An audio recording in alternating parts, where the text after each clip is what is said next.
بسم الله الرحمن الرحيم. السلام عليكم أحبائي. وصلنا وإياكم للمحاضرة الرابعة من محاضرات التوكيد. شرحنا سابقا التوكيد اللفظي وقلنا هذا التوكيد اللفظي يقسم إلى 4 أقسام. من يذكرني بيهن؟ يلا حبيبي عبوسين. حلو. توكيد بالجملة الفعلية، هي جملة بصورة عامة توكيد بالجملة فعلية أو اسمية. أي علاوة حبيبي؟ توكيد بالكلمة رقم 2 أموري. توكيد بالضمير المنفصل. إيه حسوني؟ توكيد بالحرف لا الحرف خليه ضمن الكلمة. الكلمة حتى تشمل حرف اسم فعل. زين اكو بعد وحدة توكيد بشبه الجملة. اذا توكيد لفظي بالكلمة، توكيد لفظي بالجملة، توكيد لفظي بشبه الجملة، توكيد لفظي بالضمير المنفصل. زين هذا خلصنا اللفظي. الدور وراها بلشنا بيمن بالتوكيد بيمن القصر. صحيح بس اكو واحد قبل اخذنا عاشتي ذكر الضاوية. توكيد بالحرف الزائد قلنا يابا يشمل من هو؟ اول وحده الباء، قلنا ثاني وحده الكاف، ثالث وحده الماء اذا سبقت باذا بعد حلو اللا الزائده. هاي الباء ضمن الباء مال ليس والعاملات الباء. انه حلو. الماء قلناها بعد. الكاف قلناها. اكو بعد وحده من عاشتيدك من الزائده للتوكيد.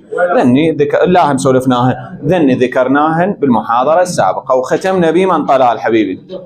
توكيد بالقصر قلنا يتحقق بطريقتين. لو حمودين هل تتذكر؟ انما حلو بعد علاوي حلو استثناء المفرغ. اذا هذا درسناهن بالمحاضره السابقه. اكو سؤال عليهن؟ اكو سؤال؟ جيد. المحاضرة القادمة ان شاء الله من بداية التوكيد لحد ما واصلين امتحانكم بيهن. واضح؟ من بداية التوكيد لحد ما واصلين. نجي هسه التوكيد بالنعت العددي. هذا ذني جدا سهلات. هذا ولا القصر ولا اللي بعده جدا سهلات. خلينا نشوف شنو هذا والله التوكيد بالنعت العددي.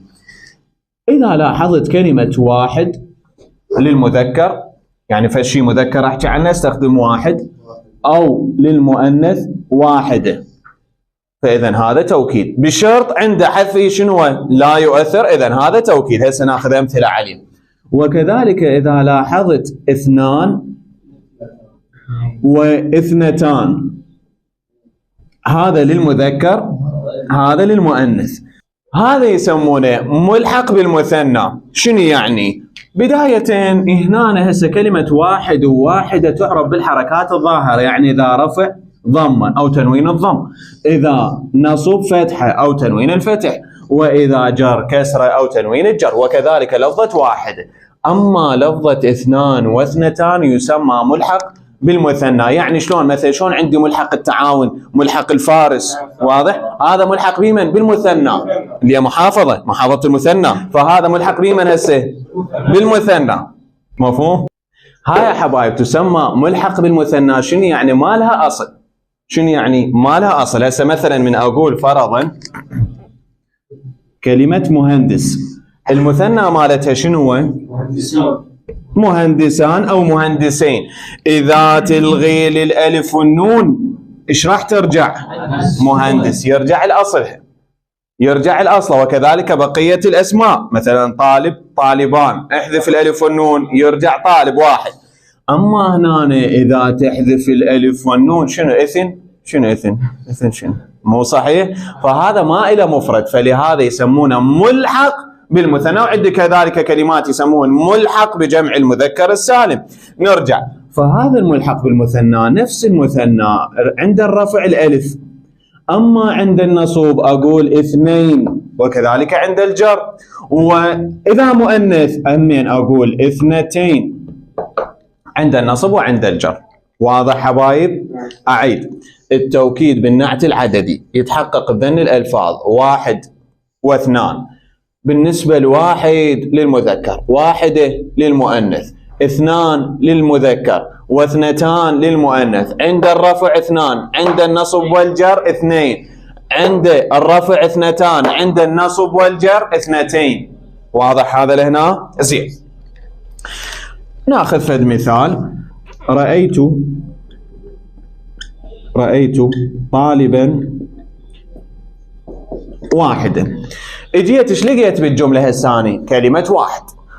قال لي يابا عين التوكيد. عين شنو؟ اكو لفظ متكرر؟ اذا توكيد لفظ ما عندي. زين نجي هنا اكو حرف زائد. عوفة. الحرف الزائد شنو؟ عوفة.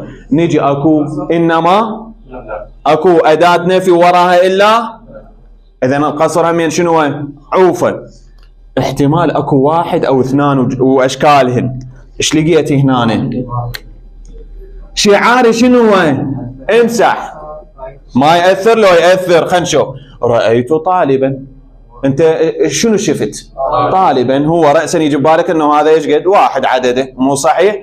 فاذا هاي توكيد. اذا هاي توكيد. من هو المؤكد؟ هذا المؤكد.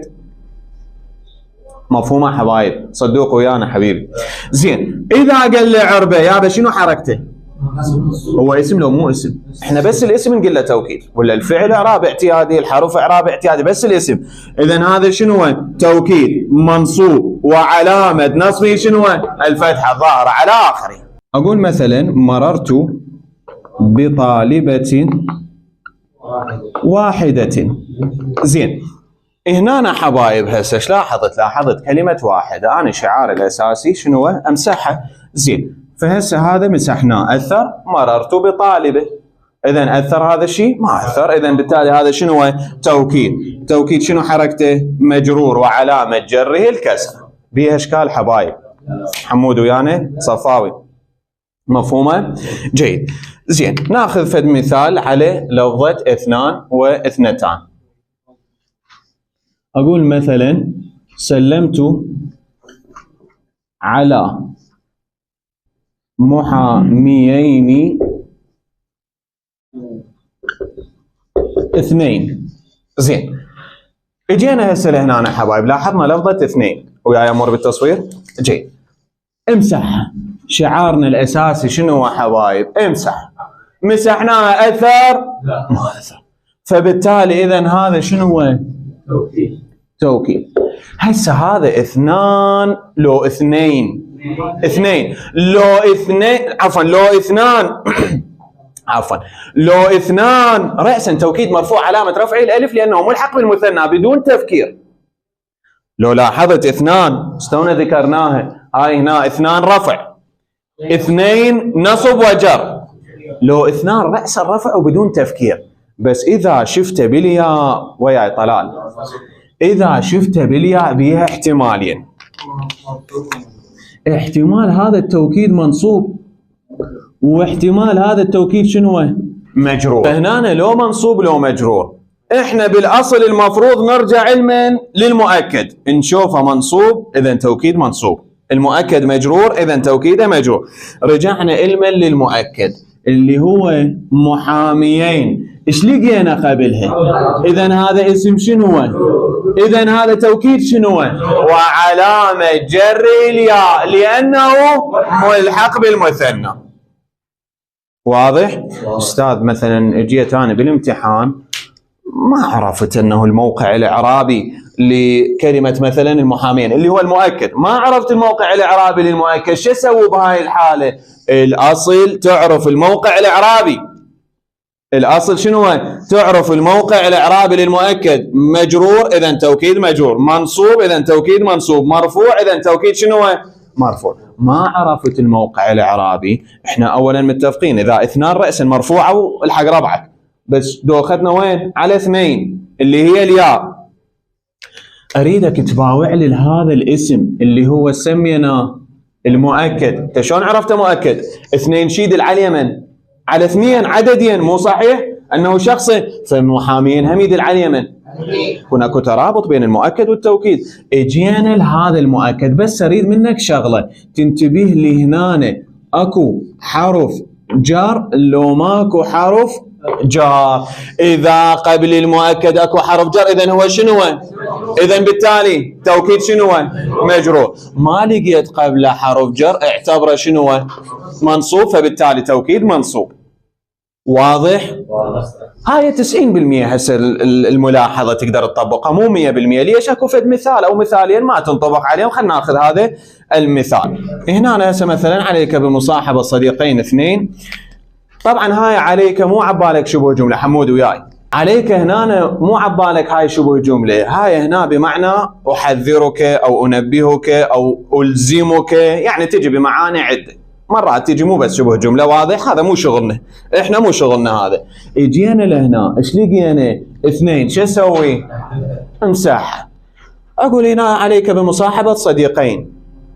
مفهومه ولا ما مفهومه؟ انت يابا اوصيك تصاحب صديقين. هسه ليش بعد هو الحكمه عند القارئ، ما ادري انا ليش. المهم هنا حبايب هاي صديقين، هسه انا هذا تاكدت منه شنو هو؟ توكيد، خلصت منه. اريد اشوفه هذا منصوب لو شنو هو؟ لو مجرور. اجيت لهنا صديقين باوعت قبلها خو شنو ما لقيت شنو؟ حرف جر. يعني اعتبرها المفروض حسب هاي الملاحظه توكيد شنو هو؟ منصوب، لان هذا منصوب اذا هذا توكيد منصوب باعتبار ماكو قبله حرف جر. استونا سولفنا هاي الملاحظه حبايب وياي؟ احنا جاي نسولف على الملاحظه اللي هي عندما ينتشر مرض الغباء.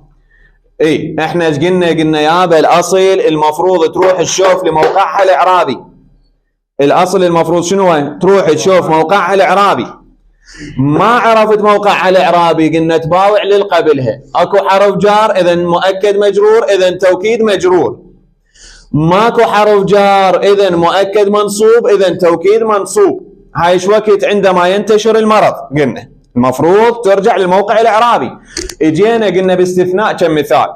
قلنا هاي ملاحظه تنطبق على اغلب الامثله باستثناء كم مثال. مثلا ناخذ هذا المثال عليك بمصاحبة صديقين 2. هنا هسه هذا ما انطبقت عليه هاي القاعدة. ليش؟ هذا حالات قليلة بس الأغلب إذا دجت أمورك امشي على هاي الملاحظة الفوق. واضح؟ ليش ما انطبقت عليه؟ لاحظ هنا هاي الباء حرف جر لو زائدة.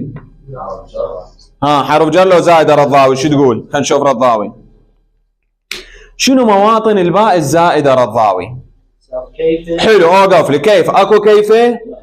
عوفها عاش سيدك. علاوي اداتنا تسبق باداتنا في ليس ما حلو. ماكو قبلها ليس والعاملات عمل ليس، يعني تدخل على خبر ليس والعاملات عمل ليس. اذا الموطن الثاني عوفه مال الباء الزائدة. سيوفي هل تتذكره؟ اخذناها بالتعجب. صدوقي الباء الزائدة قلنا لها 4 مواطن، أخذنا 2، بقنا 2.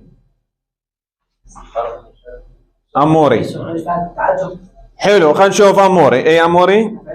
صيغة التعجب أفعل به. أكرم بمحمد. أكو هنا وحدة من عندهم صيغة تعجب؟ ماكو. بعد حمودي؟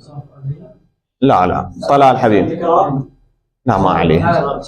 من لا انا حكي على الباء على العموم. صديق منه حلو حلو رضا وعاش سيدك. الباء زائد كلمه نفس وعين. اكو هنا نفس وعين.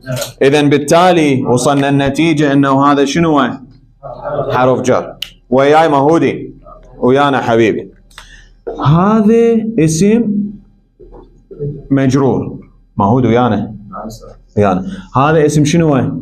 اسم مجرور. قلنا اتفقنا اذا اكو اسم مثلا وورا لقيت هم اسم مجرور، لان هاي الياء هذا ايش راح يعرب؟ مضاف اليه. المضاف اليه شنو حركته؟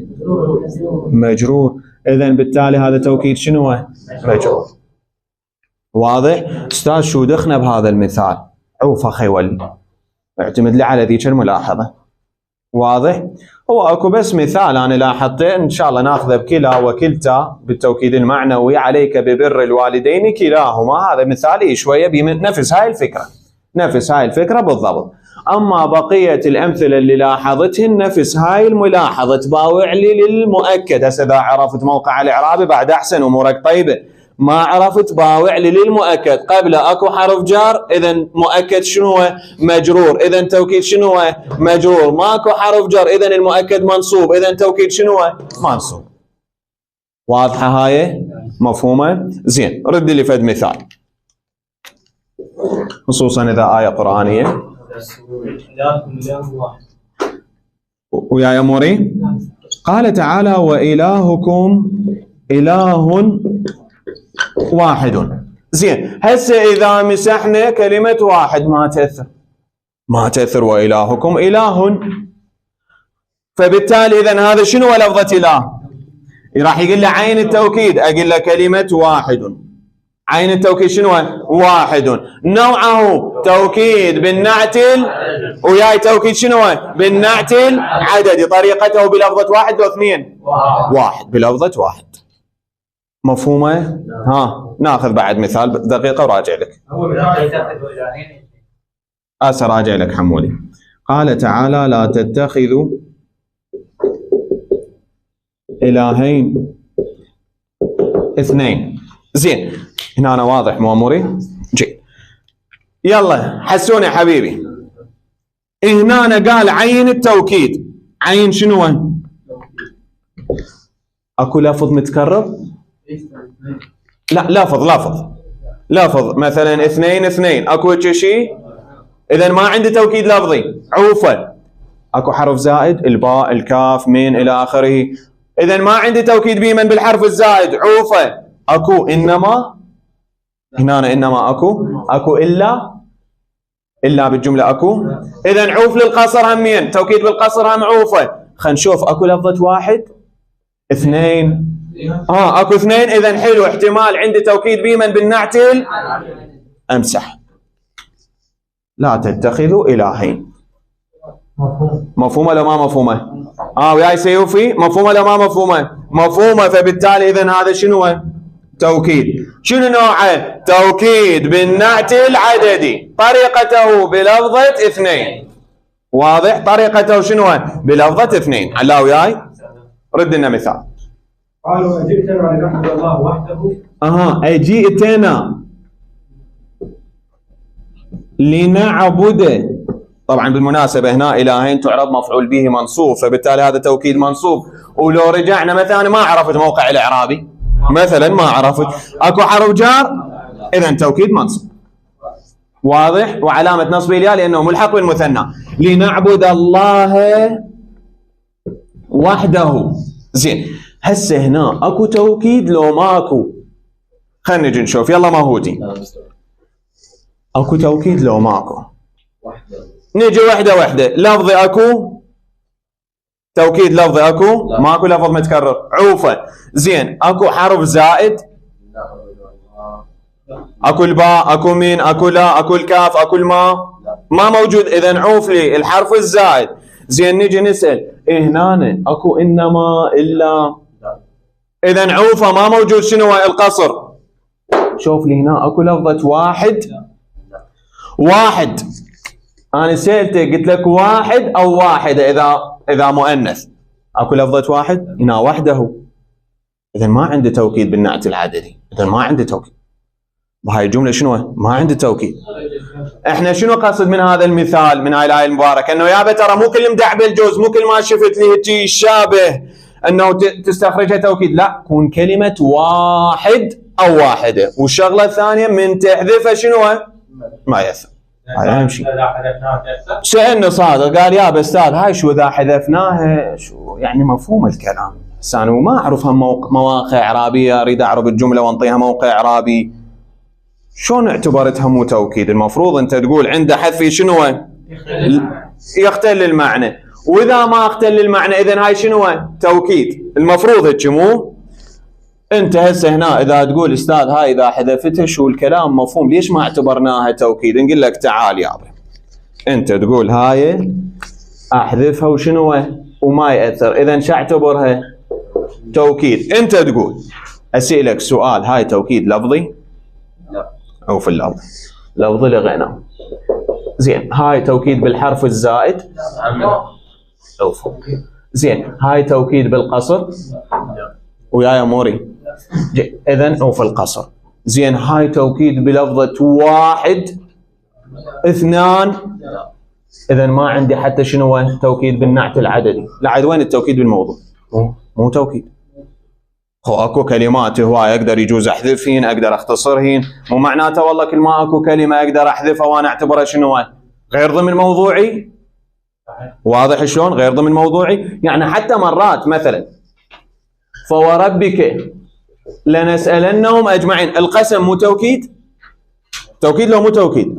هسه انت مثلا واحد ما مصدق بيك شو تسوي؟ تحلف، تاكد موقفك، مو؟ بس احنا ما عندنا بالتوكيد قسم. هو اكو بس احنا بمنهجنا ما عندنا توكيد بالقسم، فاما استخرجه ما استخرجه. انا استخرج بس الشغلات اللي ما اخذهن، اذا هذا غلط مو توكيد. وضحت؟ جيد. الله وحده لا شريك له، هي مو من الله وحده مثلا لا هم رجعنا نفس الكلام وحده. حبيبي صدوقي على سؤالك مال شنو الله وحده لا شريك له، نفس الحاله نفس هسه هنا وحده، لا هي واحد لا هي لفظ لا هي زائد لا هي قصر لا هي نعت العددي. اضافه ذن كلمه واحد وواحده واثنان واثنين واثنتان واثنتين تيجي نكرات، ويجي المؤكد مالتها هم نكره. اما وحده واحد وبيها ضمير معرفه ما اريدها. واضح؟ هذين اثنيناتن يجن نكرات. المؤكد هسه ذن الامثله اللي اخذناها، التوكيد والمؤكد اثنين يجن نكرات. ناخذ فد مثال حتى تكون اوضح الصوره، مثال بتوكيدين في نفس الجمله. انطينا الايه الكريمه اللي هي ان كانت إلا صيحة واحدة. ان كانت الا صيحه واحده. هنا كم توكيد عندي؟ ركز وياي، انا استخرجين. التصوير واضح اموري؟ التوكيد الاول انت بكيفك تريد تعتبر القصر اول واحد لو النعت العددي اول واحد. الافضل نبدا من البدايه. اقول له ان كانت الا صيحه، قلنا القصر جمله كامله. زين نوعه، يلا حبايب نوعه شنو؟ ممتاز، توكيد بالقصر. تحديدا طريقته بالاستثناء عاشتيتكم. اذا الطريقه بالاستثناء المفرغ. نجي هسه توكيد الثاني، اذا ويا بالتصوير هنا حلو. التوكيد شنو؟ الثاني اللي هي لفظه شنو؟ واحده. حلو. توكيد شنو نوعه؟ بالنعت العددي. زين طريقته بلفظه واحده. قال له اعربها توكيد منصوبه علامه نصبه الفتحه. مفهومه؟ اجانا مثلا هذا المثال ويا يحسون ويانا حبيبي. اجانا مثلا هذا المثال فيها اثنتان حلوبتان. زين هنا هسه من يعرب لي الجمله؟ عبوسي. فيها اثنتان حلوبتان من البدايه. اي فيها حرف جر. حلو. ها هي عاشتيدك، هاي عباره عن في زائد الهاء. اذا هاي شنو هو الشبه؟ جمله. تذكرني بالتقديم، تذكرني بمن؟ بلكت الله وراها اسم. ايش لقيت وراها؟ اثنتان. اسم لو مو اسم؟ اذا وصلت هذا خبر وهذا مبتدا. مبتدا مرفوع علامه رفعه الالف لانه ملحق بالمثنى. زين شنو صفه ذن الاثنتان؟ حلوبتان. صفه مرفوعه علامه رفعه الالف لانه مثنى. واضح لهنا؟ مفهومه؟ استاذ ليش ما اعتبرنا هاي توكيد؟ هسه جايك يجينا مثلا صادق يقول يا استاذ اوقف لنا شو من مسحه مفهومه. اذا قلت فيها شنو؟ حلوبتان مفهومه. نقول له غلط. احنا لا ما يختل. هسه كمعنى للقارئ للسامع ما يختل. فيها حلوبتان مفهومه لو ما مفهومه؟ مفهومه. بس احنا اول ما بلشنا بموضوع التوكيد قلنا هو من التوابع، يعني يجينا توكيد لازم تلقى قبله مؤكد. هسه مرات شويه يتاخر عنه بصفه لطيش، بس المهم لازم قبله شنو؟ شلون عندي صفه لازم قبلها شنو؟ موصوف. اسم معطوف عليه لازم اكو قبله. زين هنا هسه وطبعا قبل لا نرجع الصفه تتبع والتوكيد يتبع، يعني مفرد مثنى جمع نكره معرفه مذكر مؤنث. واضح؟ اجيت رجعت لهنا اثنتان اكو قبلها فد شي نكره يدل على هم شي اثنين عددين ماكو. اذا ما عندي الاصل اللي هو من هو المؤكد. اذا شلون اعتبرها توكيد؟ يعني انا ما عندي موصوف، شلون استخرج هاي الصفه؟ وما موصوف ماكو. وضحت رضاوي يعني؟ حبايب حمودي اموري واضح؟ البقيه جيد. فاذا هاي ما تفيد التوكيد. راح يقول لي ليش؟ انا جوابي الرسمي له اقول له عنده حذفها شنو؟ يختل المعنى. واضح؟ عند حذفها شنو يختل المعنى. اذا تريد من حيث الاعراب هسه اذا حذفتها هو شنو موقعها الاعرابي؟ راح تبقى خبر وصفه. زين المبتدا وين؟ مو صح لو لا؟ اذا حذفنا المبتدا راح تبقى خبر وشنو هذا؟ صفه. ما يصير غلط هاي. فهمنا؟ اذا منين ما تجيبها ما ترهم انه شنو توكيد. قال لي يا بسويها توكيد، اقول له تدلل السالفه جدا خرط، بس اقدم واخر. اقول له فيها حلوبتان، سويت هذا مبتدئ واكمل هنا اثنتان، سويت هذا توكيد. خلينا نجي نتاكد اكو قبل مؤكد مثلها يدل على اثنين ونكره وكذا نفس التفاصيل. اي هذا حلوبتان، اذا بالتالي صدق هذا توكيد مرفوع علامه رفعه الالف لانه ملحق. هنا حبايب هسه قال يابا كلمه اثنتان لم تفد التوكيد، اجعلها تفد التوكيد. فانا سويت قدمت، اذا لقيت لي وراها كلمه تدل على مثنى ونكره مثلها اقدمها. لقيت هنا حلوبتان قدمتها ورجعت من هو اثنتان، صارت هذا او صار هذا المؤكد، صار هذا المؤكد وصار هذا التوكيد مرفوع علامه رفع الالف لانه ملحق بالمثنى. واضح حبايب؟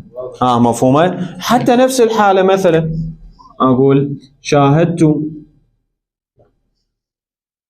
واحدا من الفرسان، شاهدت واحدا من الفرسان او بس شاهدت واحدا. زين هنا قال لي هاي تفيد التوكيد؟ ما تفيد، ماكو قبلها مؤكد مثلها. مو لو كانت هسه شاهدت رجلا واحدا فارسا واحدا، اي ترهم فارس يدل على مفرد وواحد هم يدل على مفرد، من نمسحها ما ياثر. قال لي اجعلها تفيد التوكيد. هي من شنو شاهدت واحدا؟ من شنو؟ من الفرسان. اقول شاهدت، اجيب لفظ نفس اللفظ. حلو، فارسا شنو؟ واحدا من الفرسان. صارت هسه تفيد التوكيد، اعطيتها شنو؟ مؤكد. مفهوما؟ ننتقل لغير نوع من التوكيد. اعيد حبايب. يقول لي عين التوكيد استخرج هاي، يقول لي نوعه توكيد شنو وياي توكيد شنو؟ بالنعت العددي، طريقته لو بلفظه واحد لو بلفظه اثنان او اثنتان، حسب اثنان اثنتان اثنتين اثنتان. واضح؟ مفهومه؟ زين ننتقل للي بعده حبايبنا. راح نبلش بالتوكيد الاخر اللي هو التوكيد بالمصدر او يسمى بالمفعول المطلق. المفعول المطلق مثل ما درستوه بالرابع اعدادي اللي هو اول شيء يجيني فعل ثم اسم من نفس لفظ الفعل. هذا الاسم اللي من نفس لفظ الفعل هو المفعول المطلق. شلون يعني؟ مثلا قال تعالى في مضمون الايه ورتل القرآن ترتيلا. زين اجيت لهنا ايش لاحظت وياي سيوفي؟ ايش لاحظت؟ لاحظت فعل رتل وترتيلا الاسم. اذا بالتالي هذا الاسم ايش راح يعرب؟ مفعول شنو؟ مطلق. لهنا واضح؟ زين هذا هو راح يكون التوكيد. راح يسألني يقول لي عين التوكيد، عين شنو؟ التوكيد. راح اقول له ترتيلا. راح يقول لي نوعه شو اقول له؟ توكيد بالمصدر. نسيت عادي اكتب توكيد بالمفعول المطلق، بس الاصل شنو؟ توكيد بالمصدر. راح يقول لي هسه توكيد بالمصدر، راح يقول لي اريد الطريقه. عاشت ايدك. توكيد بالمفعول المطلق واكتبه شنو الموجود هنا؟ ترتيلا.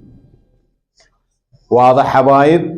اذا نجي ناخذ مثال ثاني ونفس الاسئله. قال تعالى وكلم الله موسى. نجي نسال هنا. يلا حمودي، يلا حبيبي، اكو توكيد اللي هو حلو تكليما. شنو نوعه؟ طريقته من هو؟ تكليما بالمفعول المطلق تكليما. شنو سؤالك حبيبي؟ هو بس هيك بس هيك بس هيك. واضح شلون؟ يجيني فعل ثم اسم من نفس لفظ الفعل، اذا هذا توكيد بمن؟ بالمصدر. طريقته بالمفعول المطلق من هو؟ تكليما. واضح؟ وما بيها شيء. لا بس الطريقه استاذ بس بهاي، بس هاي الطريقه، بس وحده. مو مثل بقية المواضيع بأكثر من طريقة، مثل الحرف الزائد، مثل اللفظ بأكثر من طريقة. هنا لا، بس وحدة اللي هو المفعول المطلق. واضح؟ زين. نفس الحالة مثلا قال تعالى إذا رجت الأرض رجا. رجت شنو؟ رجا. رجا هم شنو؟ توكيد بمن؟ بالمصدر. تحديدا بالمفعول المطلق من هو؟ رجا. جمعناهم جمعا، نفس الحالة هم توكيد بالمفعول المطلق. وهكذا بيها اشكال حبايب. مفهومة؟ زين. يقول يابا هذا المفعول المطلق يجي بثلاث حالات. يجي شنو؟ بثلاث حالات. مرة يجي مبينا لعدد المرات، دقة جرس دقتين، اختبرت الطالبة اختبارين، هذا مبين لعدد المرات. مرة يجي مبينا للنوع، موصوف أو مضاف، أقول فرضا وقل لهما قولا كريما. ومرة يجي مؤكدا للفعل، أنه هيك مثل هذا. يقول أستاذ شو تسولفتهن سوالف، شو دخنا بيهن؟ هاي سولفتها سوالف كقاعدة عامة، أنا راح أسولف لك هسه هنا الشيء اللي يفيدك، اللي رأسا تجاوبه تلحق ربعك. واضح؟ شنو هذا الشيء اللي يفيدني؟ ركز وياي. اجيت لهنا لاحظت فعل، لاحظ شنو؟ فعل. انتبه، مشيت شوية، إذا لقيت اسم من نفس لفظ الفعل، إذا وصلت. هذا شو يعرب حبايب؟ ايش يعرب هذا؟ هو مصدر، بس شنو تحديدا؟ مفعول مطلق. هذا مو رأسا ويا حمودي، هذا مو رأسا تقول عنه توكيد، لا، باحتمالين. لو توكيد، لو شنو؟ لا يفيد التوكيد. هذا خلينا نسميه يفيد شنو؟ التوكيد. هذا لا يفيد التوكيد. شلون راح تميز؟ يابا باختصار، باختصار شغلتين هن لا تفيد التوكيد. شغلتين إذا دل على عدد رأسا بدون تفكير لا يفيد التوكيد. مثلا اختبرت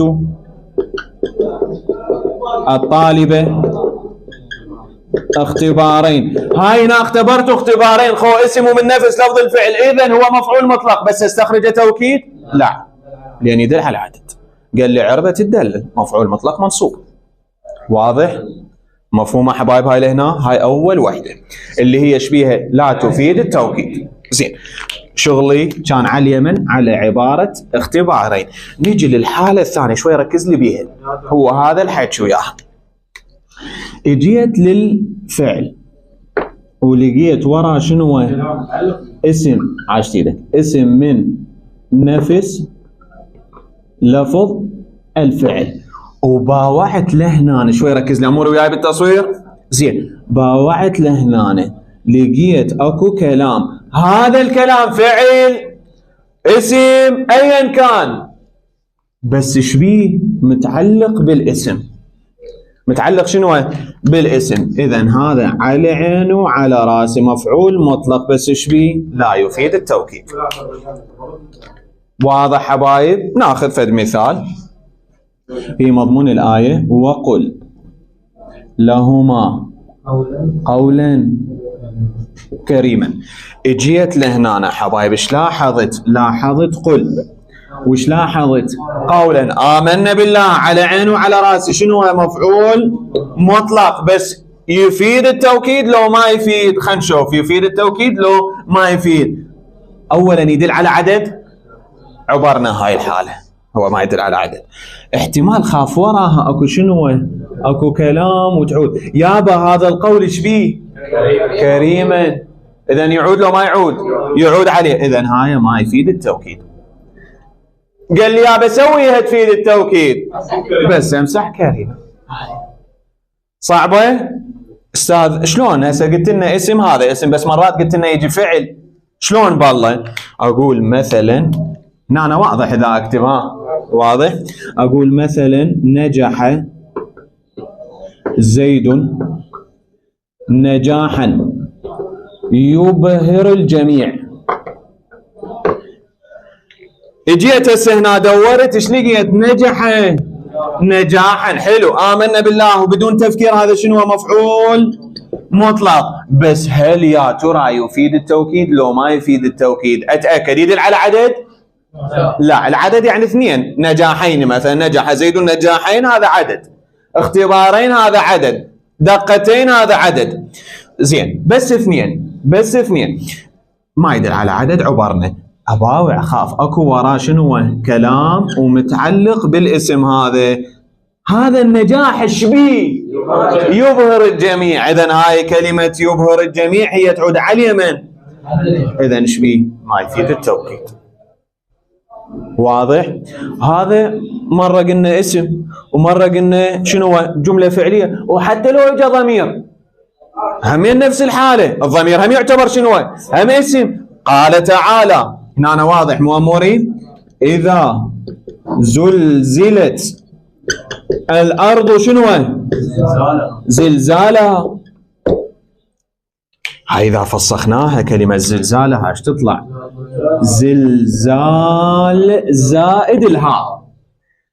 هي أصل إذا زلزلت الأرض زلزالا، هذا الأصل. إجا وياها شنو هو؟ يعود هي وياها بعد، هو يعود عليه، مو صح؟ هي وياها بعد لاطش شوية. إذن هاي تفيد التوكيد؟ قال لي اجعلها تفيد التوكيد لو كانت في غير زلزالا. إذا زلزلت الأرض زلزالا. أي حبيبي عادي، ماكو مشكلة، جمعناهم جمعا. اكو آية قرآنية. واضح شلون؟ فهمنا؟ أعيد حبايب بشكل سريع. قال لي يابا هنا اكو توكيد وانا لاحظت فعل ووراء اسم من نفس لفظ الفعل، صح هو مفعول مطلق، آمنا بس مو رأسنا قلنا تفيد التوكيد. أتأكد. شلون أتأكد؟ مرة يفيد التوكيد ومرة لا يفيد. إذا مثلا دل على عدد بدون تفكير وما تصير له شارة، هذا دوم ما يفيد التوكيد، ما تصير له شارة. هنا ممكن أحذف الوراء يصير يفيد التوكيد، أما هنا ما تصير له شارة، ما يفيد التوكيد. هنا اجيت هذا إذا المفعول المطلق لقيت وراء كلام يعود عليه، إذن هو شنو؟ لا يفيد التوكيد. هذا الكلام مرة اسم صريح، مرة جملة فعلية، مرة ضمير. كل الحالات هو شنو؟ ما قال لي سويها تفيد التوكيد، امسح هذا زياده. هاي الزياده شنو؟ امسحها صارت تفيد التوكيد. والافضل اعطيها تنوين الفتح. مثلا هنا قل لهما شنو؟ قولا وها هي. واضح حبايب؟ مفهومه؟ زين. زعمتني شيخا، عفوا شيخا، ولست بشيخ، إنما الشيخ يشيخ بالمشيخ. إنما الشيخ قلنا شنو؟ يشيخ بالمشيخ. إنما الشيخ يدب دبيبا. دبيب يعني هذا دبيب مال عنب. واضح؟ دبيب. إيه. الدبيب هو من الحركة شنو؟ البطيئة يعني. اجينا لهنا هسه حبايب، كم توكيد عندي؟ يلا اموري. اول واحد الباء زائده للتوكيد. حلو حبيبي، عاشت ايدك اموره. هاي الباء الزائده للتوكيد. توكيد شنو هذا؟ بالحرف الزائد. راح يقول له عين التوكيد، اقول له الباء في قوله بالشيخ، نوعه توكيد بالحرف الزائد، طريقته بالباء الزائده للتوكيد. خلصنا منه. عوف على صفحه حمودي. لا انت وصلت. حلو. انما عاشت ايدك. شي يسموه حسوني؟ حلو حبيبي، عاشت ايدك. توكيد شنو؟ بالقصر. زين. طريقته عبوسية قصر، استثناء مفرغ لو انما القصر بانما. واضح؟ زين. مشينا هذا الثاني طبعا. هذا الاول. اجينا لهنا لقينا فعل وراء اسم منصوب من نفس لفظه، اذا هذا هسه مفعول مطلق. هو آمنا بالله. خليه يتأكد، خاف يطلع وراكو كلام. اكو وراه شيء؟ اذا هذا توكيد رقم 3. إذا قال لي اعربه، احنا متفقين هنا أنه الإعراب مال التوكيد توكيد. الإعراب مال الاسم اللي يفيد التوكيد شو قل له؟ توكيد، مو صحيح؟ باللفظ مثلا السابقون السابقون الثاني قلنا عنها توكيد. الإعراب مثلا مال النعت العددي اللي استونا سولفنا عنه، هم 2 أو 1 ايش قلنا عنه؟ توكيد. أما هنا لا، يعرب إعراب اعتيادي، مفعول مطلق منصوب وعلامة نصبه الفتح. واضح حبايب؟ صفاوي. أنا حمودي عندك سؤال اسأل.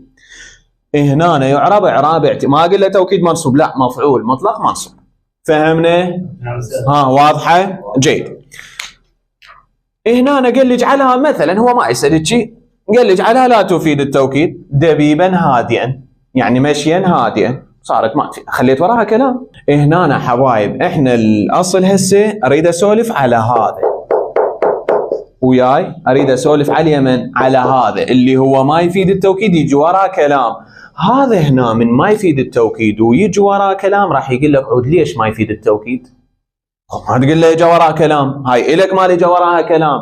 يقول لك شنو القاعده؟ مو تكتب له هاي هيك الك القاعده، السبب، لماذا، الدليل، شغلتين بس شغلتين وياي ركز.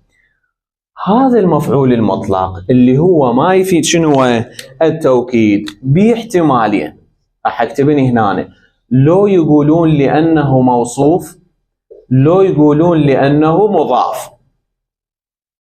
وياي حبايب مهود ويانا؟ لو يقولون لانه موصوف، لو يقولون لانه شنو مضاف. شلون هاي راح اميز؟ شلون يابا عندنا بالاساسيات ملاحظه تقول كل منون مضاف. اذا اروح اشوف هذا، اذا لقيته منون ما يصير اقول مضاف، لا عش اقول موصوف. زين اذا لقيته مثل هاي ما منون، اذا شو اقول له؟ مضاف. بس هيك صعبه هاي؟ ناخذها مثال. لا تبرجن، هاي هنا عندي توكيد اللي هو بنون التوكيد بعدنا ما ماخذينه. نون التوكيد نبهتنا عليه. لا تبرجن عندي التوكيد بنون التوكيد بعدنا هذا ما ماخذينه، مو شغلي، اعبر. تبرج، لا تبرجن عفوا، تبرج الجاهلية، اذا فبالتالي هذا اسم. طبعا هسه تقول لي ايش مدرينا هذا مو فعل، ايش مدرينا هذا مو فعل. حبايب دائما اذا لقيت فد كلمه وراها اسم مجرور هذا اسم، مفهوم؟ والوراها مضاف اليه. لقيت كلمه ما ميزتها فعل لو اسم، بس ايش لقيت وراها؟ اسم، اذا هذا اسم. لان هسه مثلا تبرج، التبرج، واذا تبرج هم مرات ترهم فعل، واضح؟ مرات ترى من فعل. تبرجت مثلا، تبرجت يعني تزينت من المكياج وكذا، هذا التبرج. زين، في القرآن ينهى عن التبرج والمكياج، وهسه بعد الانسان اذا هو كان مسلم صدق المفروض يمتنع، يلتزم. ان المحب لمن احب مطيع. اذا هو صدق يعني ملتزم، هذا المفروض شنو؟ يلتزم بالآية لا تبرجن تبرج الجاهلية، إذن هذا التبرج من علامات شنو؟ جاهلية. فهنا الآية لا تبرجن تبرج الجاهلية، فبالتالي هنا أيضا مفعول مطلق. زين، هذا هنا أكو كلام وراه متعلق به؟ اي أكو كلام اللي هو الجاهلية. زين، هاي الجاهلية متعلقة بمن؟ كلمة تبرج، إذن المفعول المطلق ايش بيه؟ ما يفيد التوكيد، يعني اكو كلام متعلق به. زين، هذا هل هو موصوف المفعول المطلق ام هل هو مضاف؟ اجيت لهنا منون؟ إذن عادي اقول عنه مضاف. بينما هنا حبايب، بينما هنا رزقا صح هو اسم من نفس لفظ الفعل، بس ايش لقينا وراه كلام متعلق به، إذن هذا شنو؟ لا يفيد. نجي هذا منون لو ما منون؟ اذا كل منون شنو؟ اذا فضت خلصت. خارط مو؟ نجي لهذا المثال. اختبرت الرجل اختبار الشجاعة. اختبرت اختباره، اذا هذا شنو؟ مفعول مطلق. ايش لقيت وراه؟ كلام، اذا هو لا يفيد لو موصوف لو شنو هذا؟ فضلت خلصت. حمود يسوي انه يفيد التوكيد وتعطي تنوين. اختبرت الرجل اختبارا، براحتك. واضح حبايب؟ لهنا حبايب ننهي محاضرتنا لهذا اليوم، وان شاء الله نكمل ما تبقى من التوكيد في المحاضرة القادمة. نشوفكم على خير.